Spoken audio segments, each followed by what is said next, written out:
Hello everyone, তো পুরীর second দিনকে আমরা শপিং করতে বেরিয়েছিলাম। আর প্রথমেই গেছিলাম সবার জন্য খাজা কিনতে। আর খাজা কিনতে আমরা গেছিলাম কাকাতুয়াতে যাইনি, আমরা গেছিলাম হচ্ছে গাঙ্গুরামে।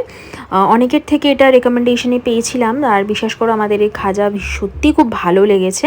বেশ অনেক দিন ছিল, আর যাদের জন্য এনেছিলাম তারা প্রত্যেকে খেয়ে ভালো বলেছে।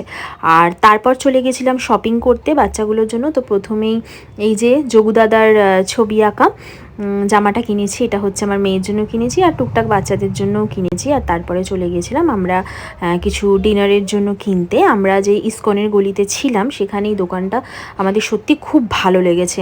এত ভিড় হতো, আর আমরা যে কদিন ছিলাম রাতের ডিনার এখান থেকেই করেছি। তো আমরা নিয়েছিলাম রুটি, চানা মশলা, আলুর দম, গোলাপ জামুন, মালপোয়া, আর লাস্ট দিন আমরা ছানা পোড়া কিনেছিলাম। তো এখানের এই ছানা পোড়াটাও দারুণ লেগেছে, আর মালপোয়াটা জাস্ট অসাধারণ ছিল। তো ভিডিওটা ভালো লাগলে ছেড়ে যাওয়ার আগে সাবস্ক্রাইব করতে কিন্তু একদম ভুল